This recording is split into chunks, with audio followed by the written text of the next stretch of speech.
اعوذ باللہ من الشیطان الرجیم، بسم اللہ الرحمن الرحیم۔ ان اللہ لا یستحیی، بے شک اللہ تعالیٰ نہیں شرماتا، این یضربا کہ مثال بیان کرے، مثلاً کہ وہ مثال بیان کرے، ما بعوضۃ فما فوقہا، مچھر کی یا اس سے بھی کسی اوپر کی چیز کی۔ ہاں، اللہ تعالیٰ اس سے ہرگز نہیں شرماتا کہ مچھر یا اس سے بھی کسی حقیر تر چیز کی تمثیلیں دے۔ یہ کفار کے اس بات کا جواب ہے جب کفار قرآن پر اعتراض جڑتے تھے تو وہ کہتے تھے کہ اللہ تعالیٰ نے آپ لوگ تو یہ کہتے ہیں یہ عظیم کتاب ہے، اللہ تعالیٰ کی طرف سے نازل ہوئی ہے اور اتنی عظیم ہستی مکھی مچھر اور اس طرح کی چھوٹی چھوٹی چیزوں کی مثالیں دیتی ہے۔ تو اس کے جواب میں اللہ تعالیٰ اس آیت میں جواب دے رہے ہیں کہ اللہ نے وہ مثالیں کیوں دی ہیں۔ تو جو لوگ حق بات کو قبول کرنے والے ہیں، فَأَمَّا الَّذِينَ آمَنُوا، پس جو لوگ حق بات کو قبول کرنے والے ہیں، فَيَعْلَمُونَ، تو وہ جان لیتے ہیں، أَنَّهُ الْحَقُّ مِن رَبِّهِمْ، کہ یہ حق ہے انہیں کے رب ہی کی طرف سے۔ کیونکہ وہ جو لوگ حق بات کو قبول کرنے والے ہیں، جن کے دل حق کی بات کی طرف مائل ہو ہوتے ہیں، جو لوگ اللہ تعالیٰ کی عظمت کو مانتے ہیں، وہ سمجھ جاتے ہیں کہ اس کی مثال سے اللہ تعالیٰ کی کیا مراد ہے اور اس مثال سے اللہ تعالیٰ ہمیں کیا سمجھانا چاہتے ہیں۔ یہ بات آگے جا کے ابھی ہم ڈسکس کرتے ہیں۔ وَأَمَّا الَّذِينَ كَفَرُوا، اور وہ لوگ جو ماننے والے نہیں ہیں یا جو کفر کرنے والے ہیں، فَيَقُولُونَ، تو وہ کہتے ہیں، مَاذَا أَرَادَ اللَّهُ بِهَذَا مَثَلًا، تو اللہ کو ایسی تمثیلوں سے کیا سروکار۔ یضل بہ کثیرا، اسی طرح اللہ ایک ہی بات سے بہتوں کو گمراہی میں مبتلا کر دیتا ہے، یعنی جن کے دلوں میں کجی ہوتی ہے وہ الٹا سوچنے لگ پڑتے ہیں۔ وَیَہْدِی بِہ کثیرا، اور اسی ایک بات سے بہتوں کو راہ راست دکھا دیتا ہے، یہدی ہدایت۔ وَمَا یضل بہ إِلَّا الْفَاسِقِینَ، اور گمراہی میں انہی کو مبتلا کرتا ہے جو کہ فاسق ہیں۔ تو قرآن پاک میں اس بات کا کفار کی جواب دیا گیا ہے کہ اللہ تعالیٰ اس بات سے ہرگز نہیں شرماتا کہ مچھر یا اس سے بھی کسی حقیرتر چیز کی تمثیلیں دے۔ مثلاً قرآن میں متعدد مقامات پر توضیح مدعا کے لیے مکڑی، مکھی، مچھر وغیرہ کی جو تمثیلیں دی گئی ہے، ان پر مخالفین کو اعتراض تھا کہ یہ کیسا کلام الہی ہے جس میں ایسی حقیر چیزوں کی تمثیلیں ہیں۔ وہ کہتے تھے کہ اگر یہ خدا کا کلام ہوتا تو اس میں یہ چیزیں نہ ہوتی، یہ چھوٹی چھوٹی چیزوں کی مثالیں نہ دی ہوتی۔ تو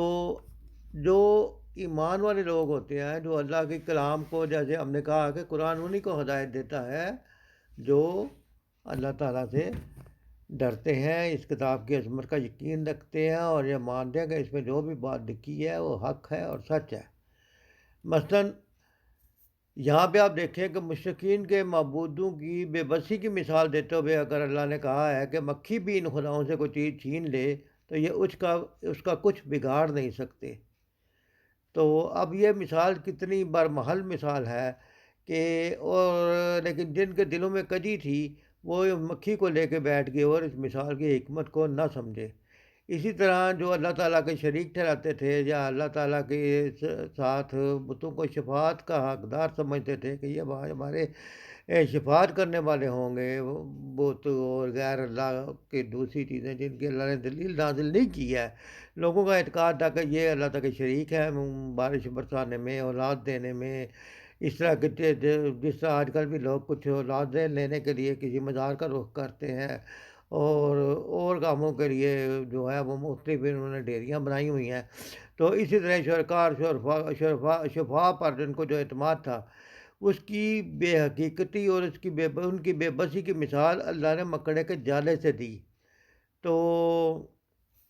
یہ بھی بڑی بار محل مثال تھی، لیکن کفار کی سمجھ میں یہ بات نہ آئی، لیکن جو ایمان والے لوگ تھے وہ سمجھ گئے کہ یہ تو بڑی ہی کمزور مکڑی کا جالا ہوتا ہے جس کو ہم ہاں یہ لوگ اس کے اوپر اعتماد کر رہے ہیں وہ ٹوٹ جائے، اور اسی طرح مکھی بھی اگر کوئی خود ان بتوں کو سے چھین کے کچھ لے جائے، مگر یا ان کے خداؤں سے کوئی چیز مکھی بھی چھین کے لے جائے تو یہ بھی اس کا کچھ بگاڑ نہیں سکتے۔ تو اسی طرح یہود دین کے اصل اصولوں سے بے پرواہ ہو کر ان کی یہ چھوٹی چھوٹی جزیات کا جو اہتمام کرتے تھے، ٹھیک ہے نا؟ تو اس کو حضرت مسیح علیہ السلام نے ان کو مچھر کے چھاننے اور اونٹ کے نگل جانے سے تشبیہ دی۔ یہ ساری تشبیہیں اور تمثیلیں نہایت اعلیٰ درجے کی ہیں، اور ان میں جو حقائق پیش کیے گئے ہیں وہ ان تمثیلوں کے پیرایہ میں نہایت خوبی کے ساتھ ایک عام آدمی کی سمجھ میں بھی آ جاتے ہیں۔ اسی وجہ سے علم اور معرفت کے قدردان ان تمثیلوں کی بڑی قدر کرتے ہیں اور ان سے بڑا فائدہ اٹھاتے ہیں، لیکن جو لوگ نفس کے پیروکار ہیں، علم و معرفت کے دشمن ہیں، اعتراض بر اعتراض جڑتے ہیں، وہ ان تمثیلوں کے اوپر اعتراض کرتے ہیں جس کا اللہ تعالیٰ نے اس آیت میں ذکر فرمایا ہے۔ اور جو فرمایا کہ اللہ تعالیٰ بہتوں کو گمراہی میں مبتلا کر دیتا ہے اور بہتوں کو راہ راست کرا دیتا ہے ایک ہی چیز سے، تو جو لوگ حقیقت کو سمجھنا نہیں چاہتے ان کے لیے تو گمراہی لکھی جاتی ہے، لیکن جو حقیقت کے جستجو میں رہتے ہیں ان کی نگاہیں ظاہری الفاظ میں نہیں بلکہ ان کی حکمت میں چلی جاتی ہیں، اور اسی کی وجہ سے اللہ تعالیٰ ان کو حقیقت اور علم بصیرت دیتا ہے، اور پھر وہ ایسی حکیمانہ باتیں جو ہے وہ سمجھ جاتے ہیں کہ اتنی با حکمت مثالیں اللہ ہی کی طرف سے ہو سکتی ہے۔ اسی لیے اللہ تعالیٰ نے گمراہی کو اختیار کرنے والوں کو نافرمان، اطاعت کی حد سے نکل جانے والوں کو فاسق کہا ہے، اور گمراہی میں انہی کو مبتلا کرتا ہے جو فاسق ہیں، جنہوں نے اللہ تعالیٰ کی نافرمانی کا جو ہے وہ ایک قسم کا فیصلہ کر لیا ہوتا ہے، جو اللہ تعالیٰ کے فرمان برداری کا عہد کر لیتے ہیں۔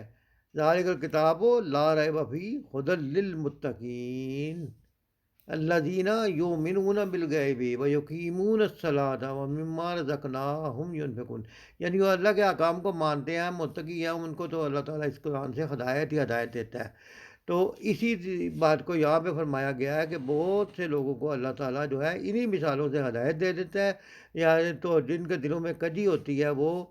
خسارہ اٹھانے والے ہوتے ہیں، اور خسارہ جو ہے وہی اٹھاتے ہیں جو کہ اللہ تعالیٰ کی آیات کا انکار کرتے ہیں، اور حقیقت میں یہی لوگ جو ہے وہ نقصان اٹھانے والے ہوتے ہیں۔ اللہ تعالیٰ سے دعا ہے کہ اللہ تعالیٰ اس قرآن حکیم سے ہمیں پراپر فائدہ اٹھانے والوں میں شامل فرمائے اور نقصان اٹھانے والوں میں شامل ہونے سے بچائے، اور اس قرآن کا مطالعہ اس یقین اور اعتماد کے ساتھ کرنے کی توفیق عطا فرمائے کہ اس میں جو فرمایا گیا وہ حق ہے، سچ ہے، اور اس میں جو حکمت ہے وہ سمجھنے کی کوشش کی جائے، بجائے اس کے کہ کفار اور منافقین کی طرح جو اعتراضات وہ جڑتے ہیں ان اعتراضوں کے پیچھے لگا جائے۔ وما علینا الا البلاغ۔